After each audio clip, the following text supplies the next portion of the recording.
Okey, selamat anda semua.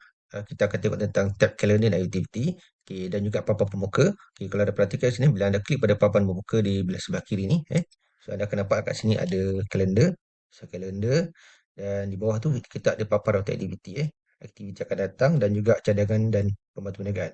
Okey, so kalau ada perasan kat sini, cadangan aktiviti yang diberikan di bawah ni ada 5 dan biasanya dia akan follow apa yang kita set dekat bahagian kita punya bisnes lah.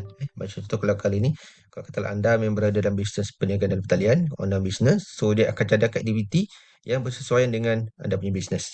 So kalau anda ambil bahagian perkhidmatan, jadi dia akan AI akan cadangkan anda 5 aktiviti yang berkaitan dengan perkhidmatan. Okay, macam contoh kat sini, oleh kerana saya ambil bisnes dan talian, so jadi dia cadangkan pada saya 5 aktiviti yang boleh anda masukkan ke dalam anda punya kalender lah sebagai perancangan aktiviti anda. Okey.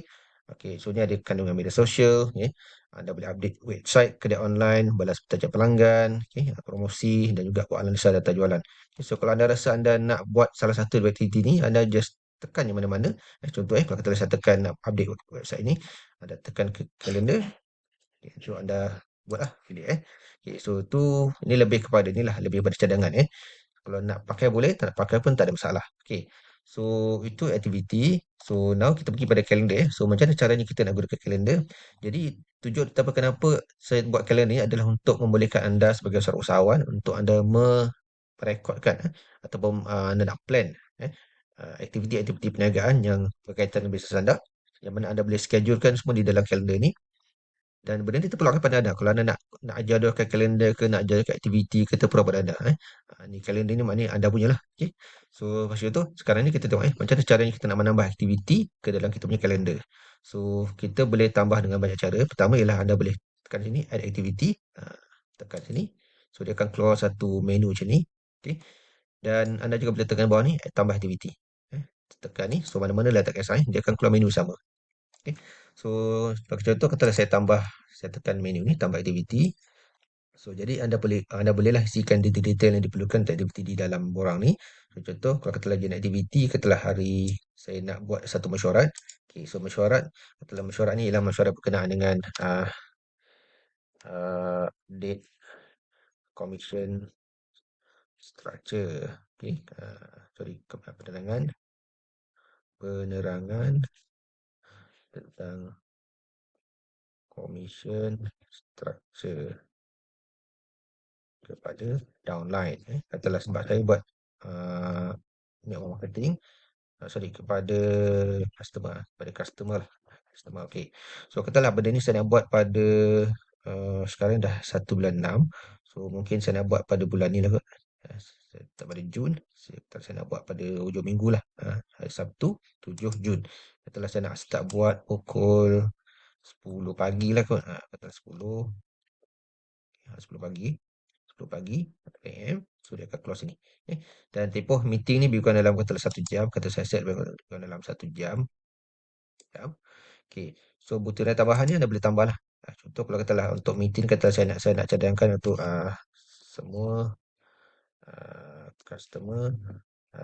Hantar pamphlet ni. Saya kata hantar pamphlet 3 hari sebelum atau sampai sehari lah, 1 hari sebelum mesyuarat. Contoh katalah okay, kita nak buat macam ni lah. Ni terpulang pada anda lah. Nak tak lah. Dan kat sini ada satu button, paparkan aktiviti ni dalam senarai aktiviti akan datang. So, kalau katalah anda rasa aktiviti ni memang satu aktiviti yang memang anda nak fokus dan anda nak make sure jangan terlepas. So, mungkin anda nak letak reminder dekat depan dashboard tu. So, anda boleh tekan pada sini lah. Tik sini. Kalau rasa aktiviti ni mungkin anda rasa tak perlu pantauan yang agak heavy ke apa kan. So, anda boleh untick lah. Satu pulang.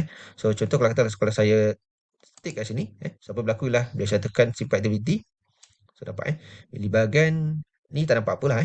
Okay, kalau anda perhatikan dekat bahagian aktiviti akan datang, asalnya kosong. Sekarang aktiviti yang saya nak utamakan tu ataupun saya nak take into account. So, akan berada di sini, dipaparkan di sini. Jadi, bila kita buka papan pemuka, bila kita buka apps, bila kita buka papan pemuka, kita akan nampaklah dekat kalender kita pada bulan Jun Jun Sabtu 7 Februari ni 7 Februari pula pada Jun Sabtu 7 Jun So ada satu aktiviti kat sini. So dia akan terus paparkan ada aktiviti dekat atas kita di kalender ni. So kalau anda nak tengok, just tekan kat sini. So nampaklah apa aktiviti tersebut. Kalau anda nak delete aktiviti, dia tekan padam. Nak delete tekan padam. Okay. Tutup, tekan tutup, tutup, tutup. Okay.